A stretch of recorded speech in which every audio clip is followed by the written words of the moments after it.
Paying a high price for making the grade. We'll examine the pressure being placed on children to perform in exams and put the world's education systems to the test. I'm Andrew Wilson. This is Insight.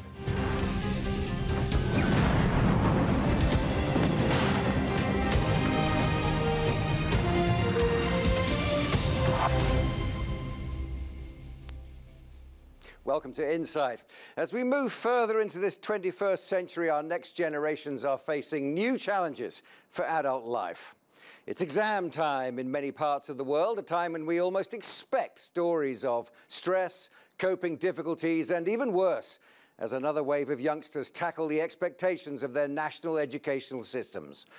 So are we moving in the right direction, or are we drifting into a competitive culture that causes more harm than good? And are we listening to our children enough about what they need for their education? Insight's Emma Birchley reports. It doesn't matter where a child is growing up in the world. For those lucky enough to go to school, education is a route to a better life. But with so much at stake, the pressure to succeed can become overwhelming. We're kind of taught that grades are more important than anything, more important than our health, more important than absolutely anything. People aren't sleeping, they're having panic attacks, they're self-harming, they're not eating. People can't, it's just too much. And it's the kind of stress children are enduring across the globe, from the UK to China. Children are their parents' only hope. So the parents put a lot of pressure on their children to do well in schools in order to go to university. Many will take it in their stride, but for students like Nikki Mattox, the burden of wanting to do well was too great. Abuse and bullying as a young child had left her struggling with her mental health, and at the age of 14 she started self-harming and even attempted suicide. Adding exam stress to that was too much to cope with. We learn to equate our worth with our grades. And so if you don't get a good grade, you feel like you're an awful person and you don't feel like you're valuable at all. And then you feel the pressure, and then for me, it just led me, I couldn't sleep at night. I became so much more ill. I was really stressed. I couldn't cope with the thought that if I didn't get an A, then I wasn't good enough. In Japan, more children kill themselves on the first day of term in September than any other day. And while the country's high suicide rate is falling in the general population, it's rising in school-aged children, with a quarter of junior high pupils said to be clinically depressed. In Australia too, close to 1 in 4 15 to 19-year-olds are described as having a probable serious mental illness, with the problem growing, particularly among girls. And in the United States, 1 in 8 12 to 17-year-olds have suffered an episode of depression in the past year.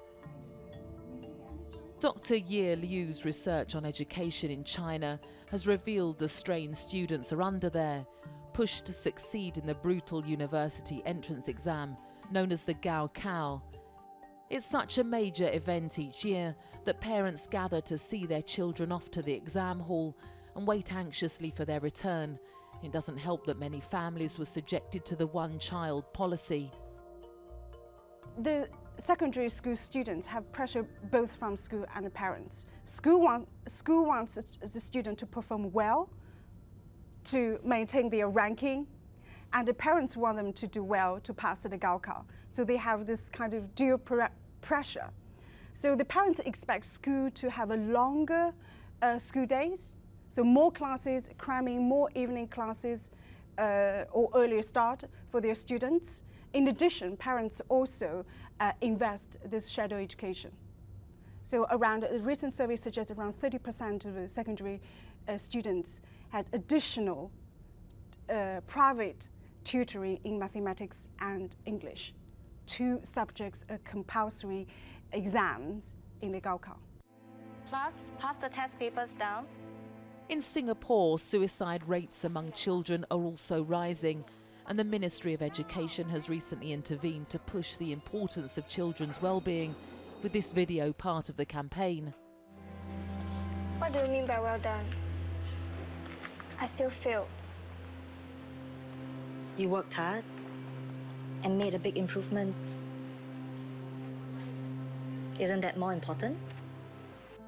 But the fact is, there are few places where results aren't a priority. In Finland, however, they're achieving academic excellence with little homework, shorter school days and barely any exams. The focus of education is much more around the child as an individual and a holistic picture.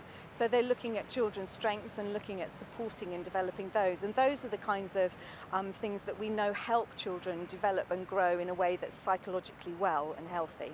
And does that mean there's less pressure on exams? Exactly. I think often children elsewhere are very conscious of how they are doing compared to their peers. There's pressure around getting a certain result in terms to access another school or another provision. And I think that that can have a huge impact on their ability to do well in school. The pressures young people are experiencing go way beyond the need to succeed. Bullying, abuse, problems at home are all reasons children struggle, as well as the perception that they need to look a certain way.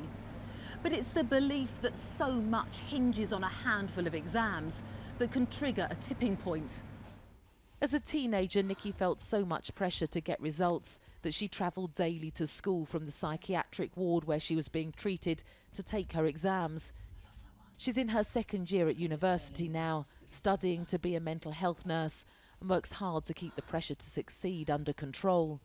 I've seen so many people completely fall apart, like ambulances having to pick them up outside exams because they're panicking. They just can't breathe. Like it's too difficult, and it needs to change, because otherwise a lot more people are going to become ill. It's not going to be the end of the world if you don't do so great. You don't need to put so much pressure on yourself.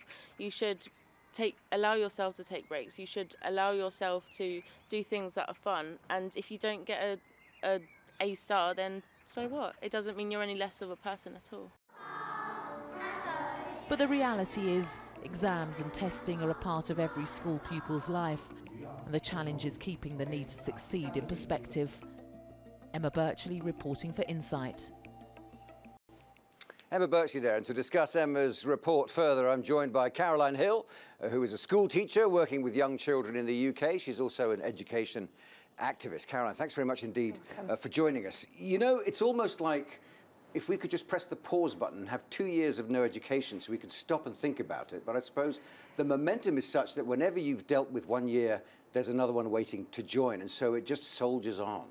Well, it's not necessarily another year without education, but it should be another year without assessment and exams. We've had in the UK a continual change to education in secondary and primary for at least the last 5 years. So teachers have been struggling to keep up with new ways of doing exams and assessments, and the children are getting left behind by it. So that report we just watched there, and Emma pointed out trends in other countries, in China and in other parts of the Far East and so on. Do you recognise that as being a universal problem around the globe? Well, one of the things that's emerged, especially in the past couple of decades, is that the UK government puts a lot of onus on what other countries are doing and how they're succeeding. And we look at different tests, for example, like the PISA tests, which show how well countries are doing in comparison to each other.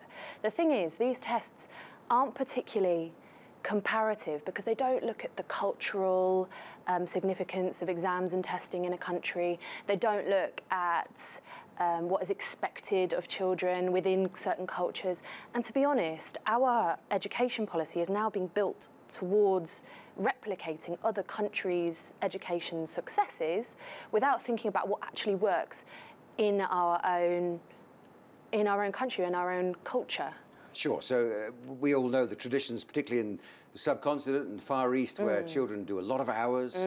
They have a lot of extra classes. They learn musical instruments. They learn other languages and so on. And that doesn't necessarily sit well in our European environment. But with so many different approaches to education, do you recognise any kind of overarching, overall big mistake that we're making around the world at the moment? Or is there any area where you feel all these different impulses join together? Well, if you look, for example, at the way that research says that children learn, we know, and it's set in stone, that children learn best through learning through play. So you should be setting up environments for them that are social, that allow them to access the multifaceted layers that come with learning anything like language or even mathematics. You can learn in so many different ways.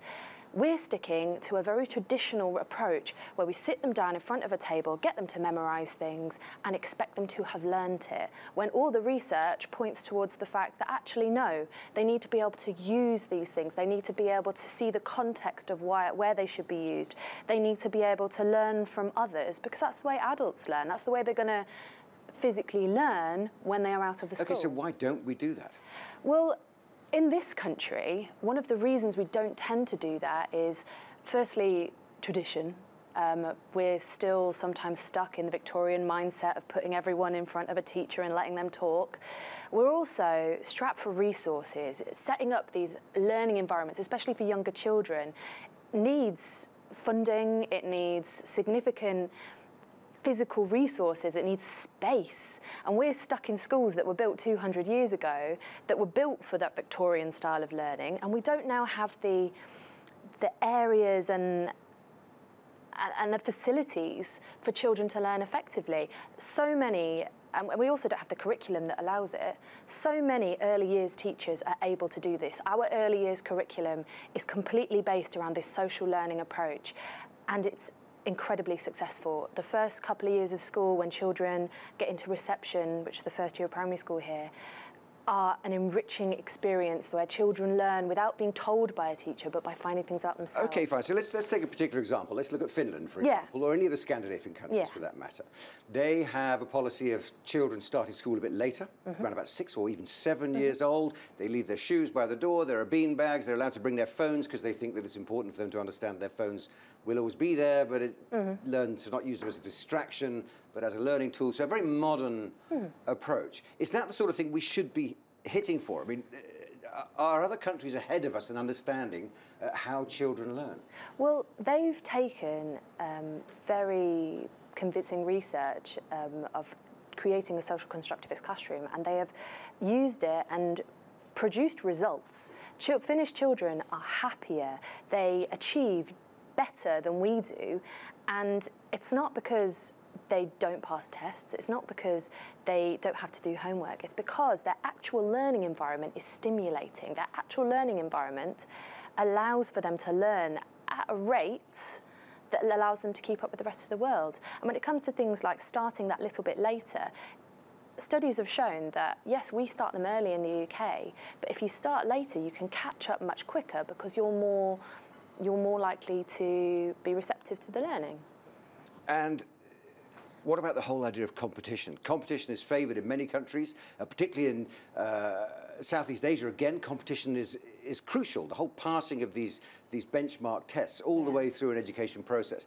Do we need to produce university kids who've passed years and years of particular tests to get them to where they are? Or is testing something that we're slowly starting to realise around the world is not as important as we thought it was? Well, the problem with testing, especially in the UK, is actually we've got a lot of it, a lot of testing, and largely it's not competition between children, it's competition between schools. So testing within the primary system in the UK is used to measure schools and whether they're teaching the curriculum that has been prescribed by the government.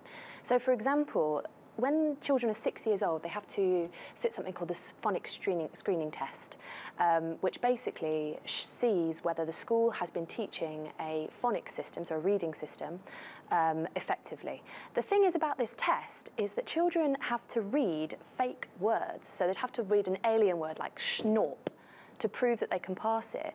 This test doesn't give anything to the children. If anything, it moves them backwards. It's getting them reading things that aren't even real words, just to test schools.